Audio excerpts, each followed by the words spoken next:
Ladies and gentlemen, tonight it's really a big pleasure because I have Bill Staikos together with me. Hi, Bill. How are you? Greg, it's so wonderful to be here. I truly appreciate the invite to be on your podcast. Thank you so much. Thank you very much. For me, it's a big pleasure. And now that you told me that you work out also in Switzerland at a big bank and not far away from where I'm living, even more keen to discuss with you and hoping that you are coming back to Switzerland to have a sausage together and perhaps also a beer at a nice evening in summer. But before we start dreaming, or all the audience starts dreaming about dinner and traveling, let's go to the topic. We are speaking about customer experience, and today it's really the intersection of customer experience and employee experience. Yeah. Before we deep dive into this topic, I am always asking my guests to introduce themselves, and therefore also for you, could you please introduce yourself? Sure. So thank you for that opportunity, Greg. So I have been in the I've been working for 25 plus years, always in financial services, or I will say there's a caveat to that, but about 20 or more of those years in customer and employee experience, working in teams, being part of them, but also leading teams. Many years in consulting, most of those years working for very large financial organizations, Credit Suisse, why I was in for 3 years in Zurich, also JP Morgan Chase, Freddie Mac most recently. And for the last 18 months or so, I've been working at a company called Medallia, which is the global leader in customer and employee experience management. We're a SaaS-based business, and we work with clients all over the world. And I do, as part of my role, to be able to get them to not only understand the capability and the importance of CX, but then how to kind of move through a maturity path as well. Thank you very much. Bill, I think you forgot something. Oh, yeah. So I'm not like a really good at self-promotion, so forgive me, Greg. I host a weekly podcast called Be Customer Led.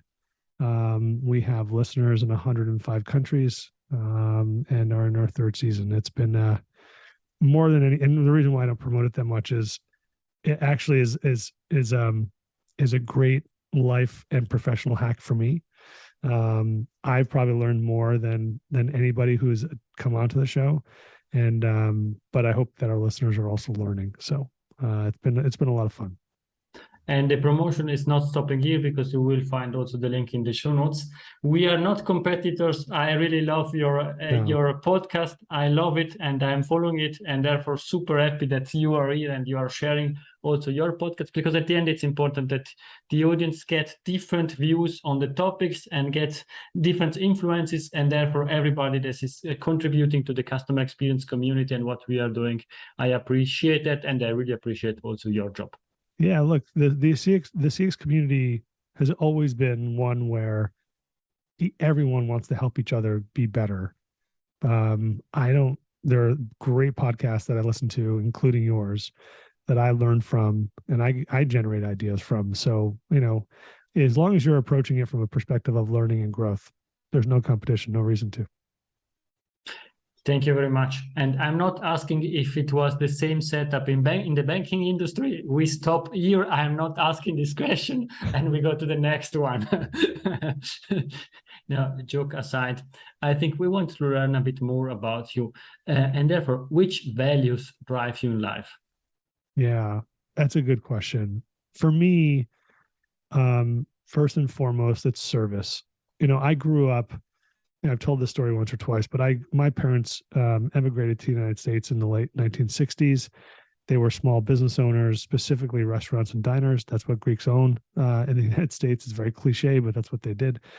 And from a very, very young age, service, and I observed my parents working, how they dealt with customers, how they dealt with employees, very much from a service mindset and servant leadership perspective. And that is something that is just in my DNA. So, right off the bat, service as a value, as a core value, is very important to me. And part of the reason why I started the podcast, frankly, is because I wanted to help more people be better at their roles and their jobs. Number two, for me, I don't know if this is a value, if you can call this a value per se, but really being a learner. You work for doing this work for 20 years, you think you have all the answers, and then you meet folks like you who've done the same work, but maybe something differently. You meet folks every week and talk to them, and you realize that you don't have all the answers. So a little humility and coming from a perspective of, I can learn from this person and what am I doing to grow, is very important to me as well. And then finally, I would say just, work hard, do the things that you love and do them super well, and dedicate time to really perfecting the things that you love to do. People say, oh, you'll just be good at it because you love it. I don't think that's necessarily true, right? Tiger Woods loves golf. He practices every day still. I think, practicing the things that you love and you care about, and investing time in those things, I think is also really important, and something that I try to, evangelize.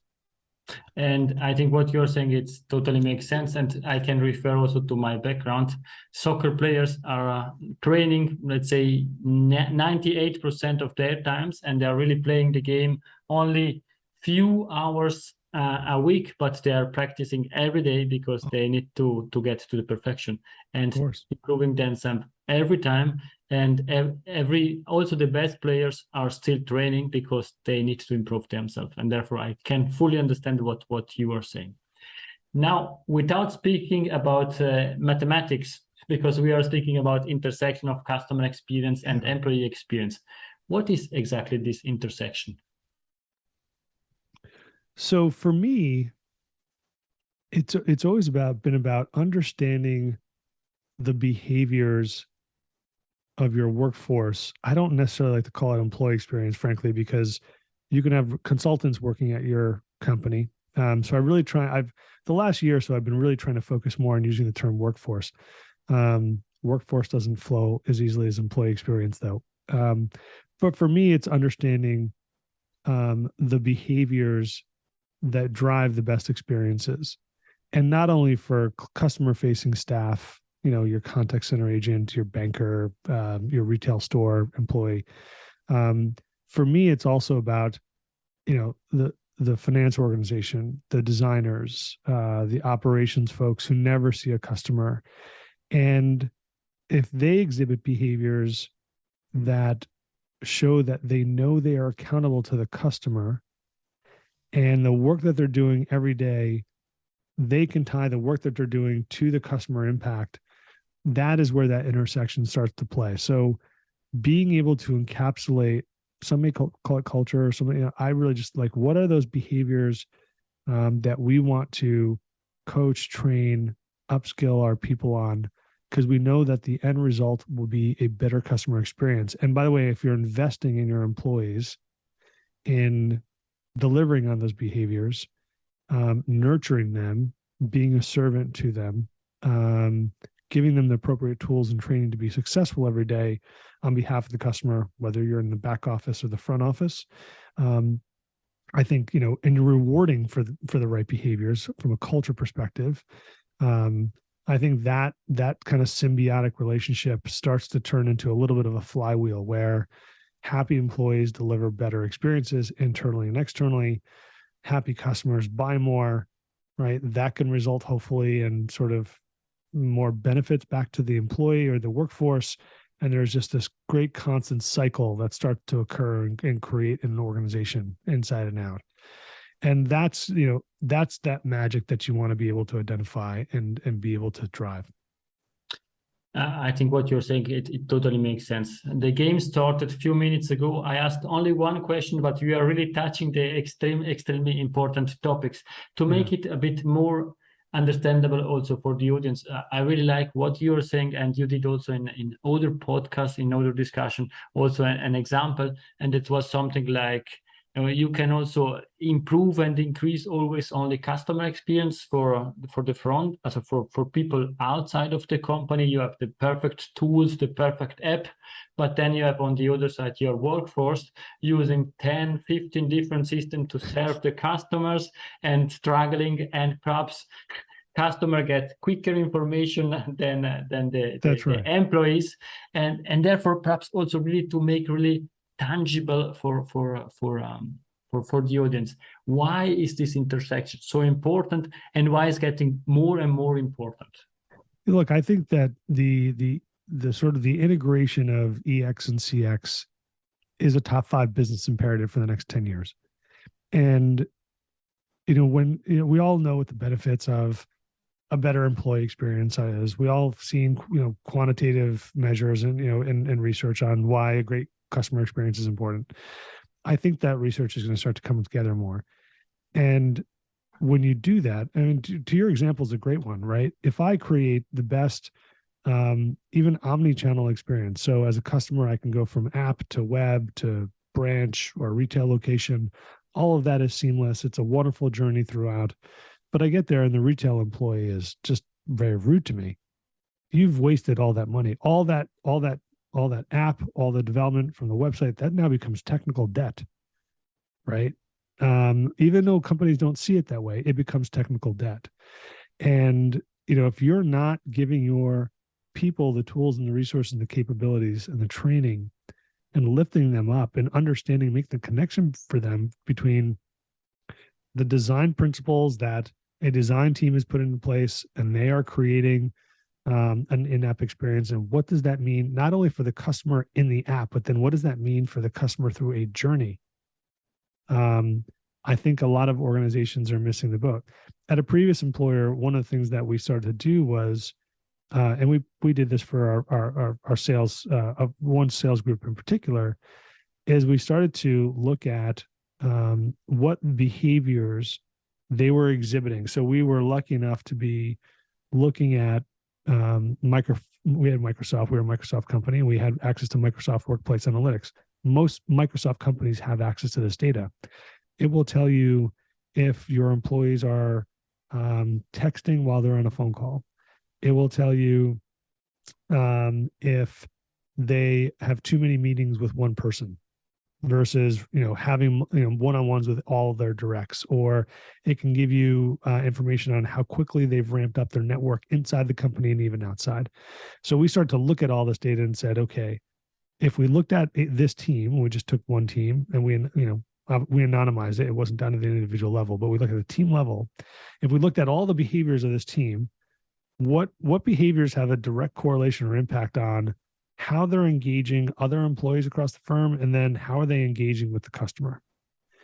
And it was really profound in terms of very simplistic things, basic blocking and tackling type stuff that, we then gave to that leader and said, well, obviously can't tell you exactly who, right? Because there was policy from an HR perspective. We couldn't get down to the individual level, but for your team specifically, encourage these behaviors.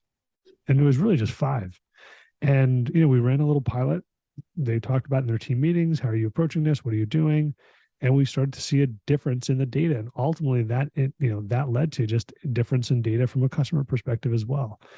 And, that is really powerful and very quantifiable to be able to show just by changing a few simple actions in someone's day-to-day, how that results not only from a cultural perspective, but then also from a customer perspective, is really, really powerful stuff. And I think, the technology is there to do it today. But a lot of organizations maybe are just not ready or there yet to be able to bring the two together. I think you are touching a lot of extremely important topics. One is the experience design, its insights, and its culture. I am using these 3 words not because I found them out, but it's also a framework that you're often using and relating. And the example that you share is exactly focusing on this topic. You have this framework that you often explain. Could you please quickly elaborate on that we can then go through it in detail? Sure. So, and this goes back actually to my days in Zurich. We looked at the best companies, well, from a customer experience perspective, what were the best experience companies doing well? And it came down to 3 things. One is they had a very deep understanding of who their customers are, their prospects as well, what those needs were and how those needs were evolving. Number 2 is they would take this information. It doesn't see, it seems like it's not rocket science, right? But they would take this information, these insights, and design experiences through the journey with that information at scale. And thirdly, they they use this information to create a customer-led culture. And those three pillars, there are different sort of behaviors and activities that are associated with each one of those pillars. And it can drive the difference between your customers feeling ignored versus your customers being obsessed with the brand. And, back then we even identified the exact specific behaviors and activities that organizations should be doing, including a scoring model for the business. And then we would work with the business. Okay, you want to be obsessed, you want your customers to be obsessed. Here are the things that we need to do to get there. And it was a great model. A lot of great work from the team went into that. A lot of long hours, but an exercise really well worth it, and created a bit of a roadmap for us to be able to engage the business on with as well. I think this is extremely important. And now going to these three topics, one after the other, speaking about insights is really key to get this knowledge, this understanding about customer. You said customer obsessed. Let's start understanding the customer before you are obsessed about sure. the customer. How can you leverage insights really to improve this intersection between customer experience and employee experience? And perhaps also why I'm asking this question. I often have discussion also with C-suite, and they're saying we need to do something for the customer, and then please start also an initiative to improve the employee experience, and then we need to do something for the products. And what you are saying is this flows everything together. Perhaps you could elaborate a bit on that. Yeah, sure. This is a topic that is really near and dear to my heart, and I talk a lot about this with executives. I was actually on a phone call today with an executive. And, one, I'm going to say that there's a lot of survey fatigue within companies, not just from customers, but even within companies. You hear a lot of executives say, we're just doing too many surveys, right? So when I think about insights and understanding, I don't think about sort of the 12% of your population that responds to a survey. I think about, really thinking about all the signals that you have access to understand your customer and understand your employees. So, as an example, when you look at Medallia, only 20% of the signal capture we have is from a survey. 80% is from financial data, social media, transcription from speech to text, sentiment analysis, text analytics, operational data. That's the other 80%. So when I say deep understanding and listening, I really mean a 360-degree view of your customer as well as your employee. It's a little bit trickier on the employee side. Obviously, there are, very, very strict regulations in country by country, frankly, obviously Switzerland being one of them. Excuse me.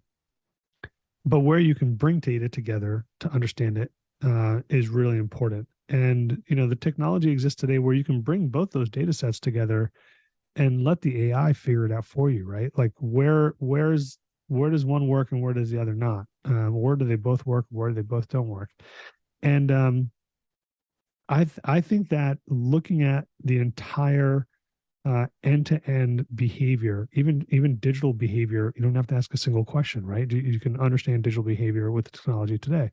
So that's where my mindset goes to when I start talking about insights and deep understanding. It's okay. Surveys they have their place. They're important. They're, not only understanding overall relationship, but even just down to the transactional level, there's a time and place for them. But really think about, how do we expand to capture all signals from our customers? How do we bring that data together in a smart way to be able to analyze that? And then let's look at the corresponding employee data and mash that up and analyze it in a way that helps us identify new patterns, new ideas, new behaviors that result in the business outcomes we want to drive. For example, if you are a mortgage company, you want to sell mortgages, you want people to submit an application. And I think starting from that, and this may be a little bit unorthodox for a CX leader to say, but I think you need to understand what do we want the customer to actually do? Like, how do we make money, or how do we reduce our costs, or how do we improve culture? But let's just say we want the customer to fill out a mortgage application. What are the behaviors that lead to that from a customer perspective? What are the processes that flow into that? And then what are sort of the operational metrics that help us understand that? And then on the back end, by the way, post-mortgage, were they happy with the experience or not? Right. And, being able to think of that measurement framework or that hierarchy in that way really opens up insights in new and different ways. I think this is extremely interesting, and leveraging your example related to mortgage. We worked on a application form for other type of loans, and we find out that taking one question out from a form that it was not relevant or not really mandatory to ask increased the filling rate by 2%. It sounds not so much, but if you go through each question asking these questions, then it extremely help designing the experience in the way that the customer really have a frictionless process and can quickly go through that. And basically elaborating on experience design, what are the key elements from your point of view on experience design? So I think it comes, when I think about sort of experience design, I think about sort of the design thinking process, right? Starting with empathy, right? Really, really understanding who your customer is. At a previous employer, this is a great example and something that I'm really proud of the team at this company for doing it. I won't mention the name, but what we did was provide. We connected the CX platform with Jira, the workflow platform for these developers, and what we did was have persistent feedback go through these persistent teams, because if you go talk to a developer hands-on keys, right, they're gonna say, I don't have time to go talk to a customer. I don't have time for customer feedback. But they go through a 2-week sprint and they talk about the customer all the time.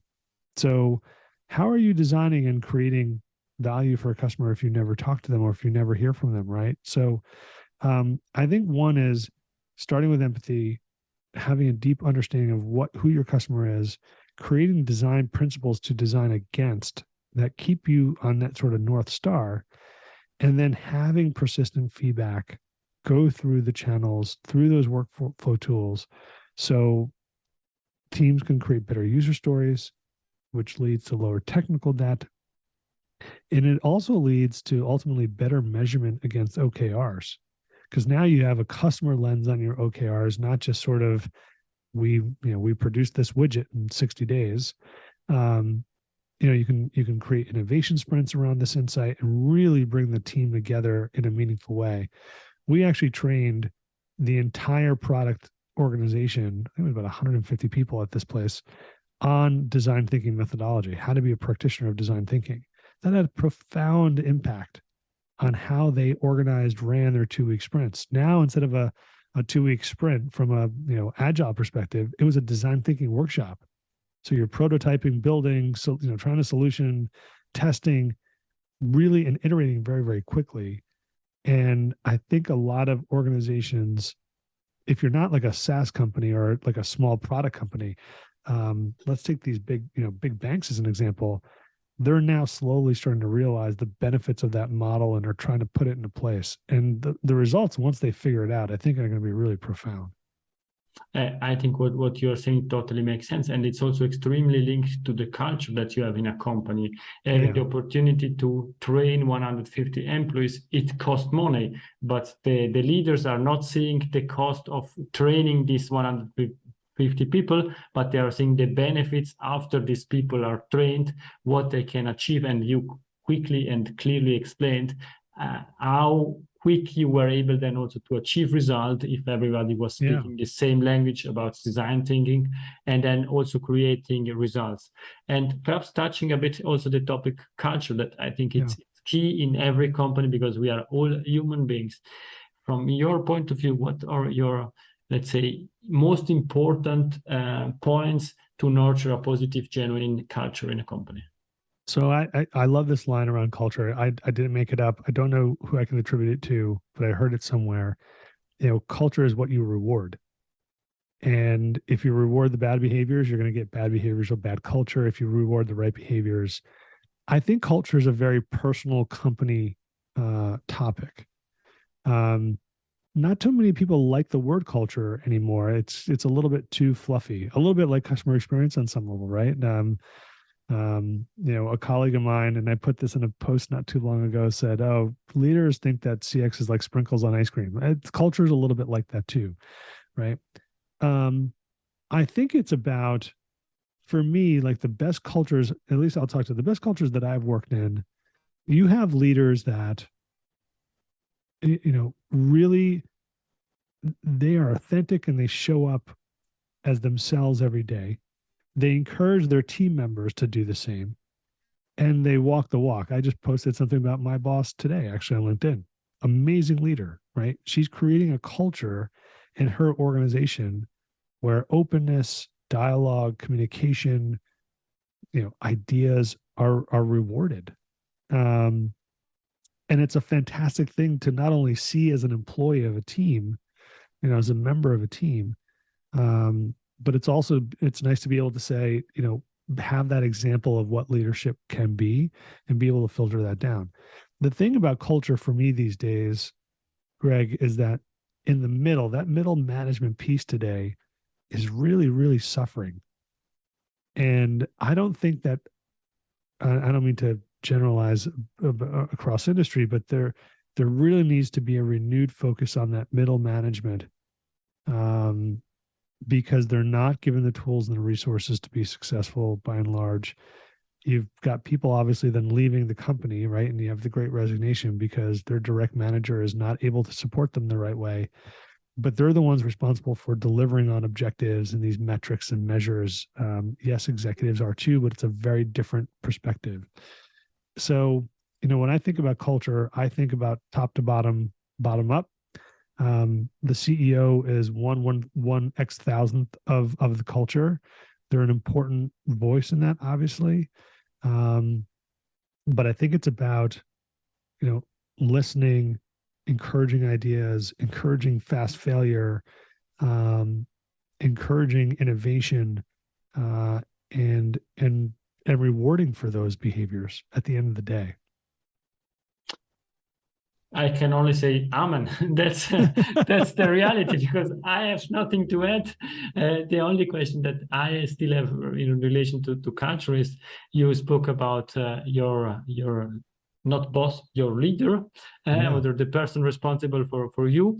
Do you have any other example that you can share, you would like to share about these really great cultures in companies?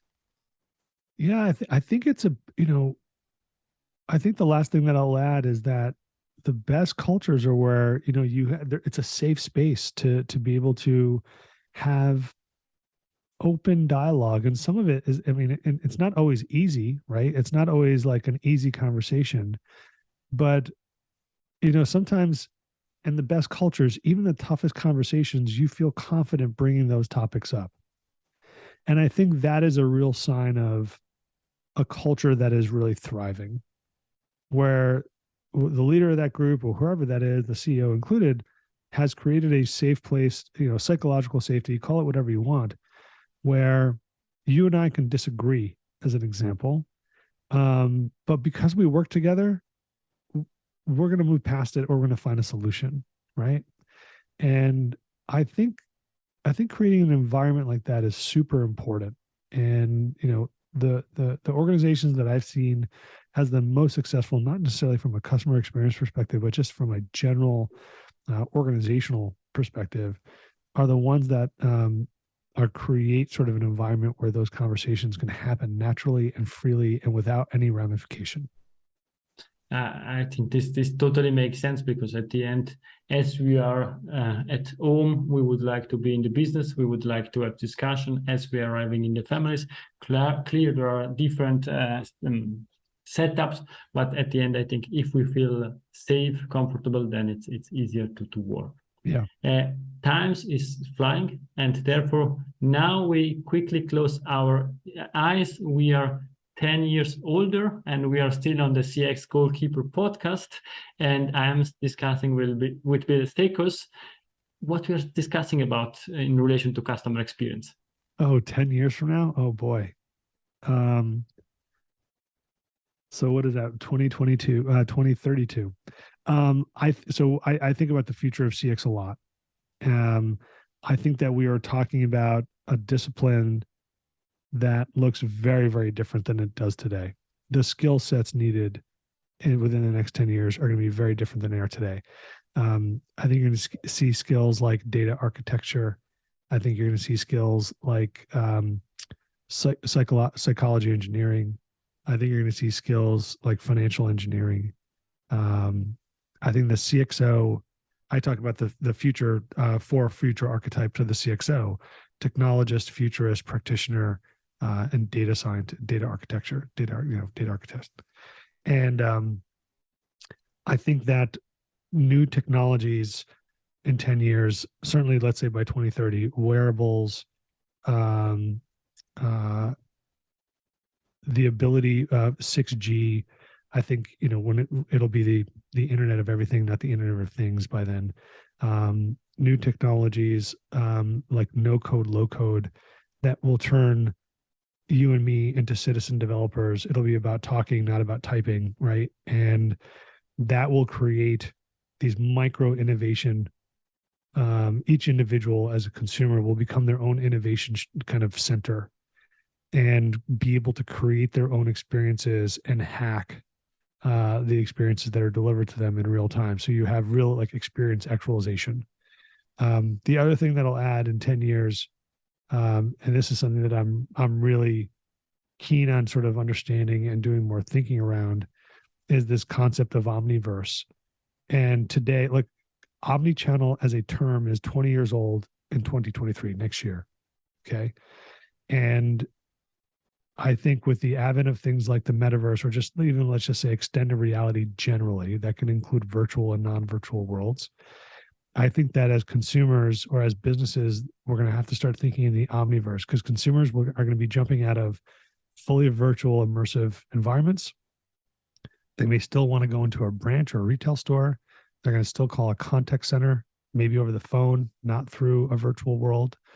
And they'll be bouncing in and out of these. And I think that's where like design generally, and the ability to design across multiple different mediums and platforms, digital and non-digital, has become even more and more important over the next couple of years. And I'm looking forward to this future and to steer and help creating this future all together. Bill, it was a big pleasure. The referee is telling me we still have 3 minutes for the last 3 questions, and therefore let's quickly catch up with the last questions. Cool. Is there a book that helped you during your career or during your life that you would suggest to the audience? Yeah, a couple actually. Joe Pine's book, The Experience Economy in 1999, literally changed. It's why I got into this work. Matt Watkinson, The Grid. And then the third one is The Wallet Allocation Rule by Luke Williams. Those 3 books changed my perspective on customer experience. I mean, more than any other book that I've ever read. I go back to them a lot and reference them. And yeah, I mean, that for me is sort of the test of time, right? When you're constantly going back and rereading, but also going back to notes in the margin and saying, yeah, that's what I need. And that is those 3 books for me have been absolutely critical to my advancement in my career, my thinking around this space. And there are just 3 people that I admire and respect immensely. Thank you very much. And what's the best way to contact you? So I'm really active on LinkedIn. DM me, hit me up through there. That's number 1. Check out Be Customer Led on becustomerled.com.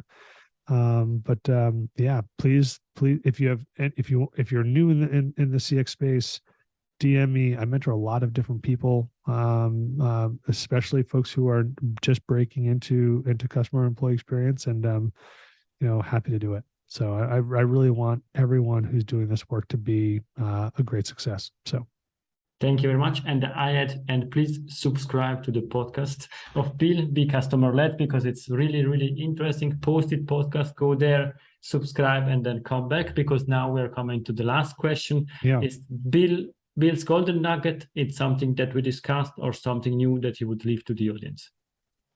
The one thing that I would leave for the audience, we talked a little bit about on the show, Greg, think beyond the survey. Too many organizations are in this survey break fix kind of mentality. And think about what other data or sources or customer signals you can access to really round out your understanding of the customer. For me, that is the single biggest thing that is holding back our discipline today. And I don't think the survey will ever go away. Who knows? In 20 years, maybe it will, but or 30. But like that to me is this very survey driven mentality is really holding our discipline back. So, start exploring where you have other signals from your customers, how to bring that data together, and work with the teams internally to be able to do that. Partner with them. Thank you very much, Bill. This is the perfect conclusion, because in 10 years, you will come back to this show to discuss about the Omniverse. And in 20 years or 30 years, you are coming back to discuss what we are doing, because we don't have any service anymore. The only thing that I can say is thank you very much. It was really a great pleasure to have you on this show. Greg, it was my honor. Thank you for having me on. It's a real pleasure. And look, I love meeting people. You and I have exchanged a little bit over the last year, but it's an honor being on the show and just talking about this stuff with other CX leaders like you. I really do enjoy it. Thank you very much. Please, Bill, stay with me, and to the audience, thank you very much for your time. We really like and we really enjoy your feedback. I'm not sending you a survey, but please let us know your feedback to Bill or direct to me, and happy to share that with Bill. Thank you very much. It was a great pleasure. Bye-bye. If you enjoyed this episode, please share the word of mouth. Subscribe it, share it. Until the next episode, please don't forget, we are not in a B2B or B2C business. We are in a human-to-human environment. Thank you.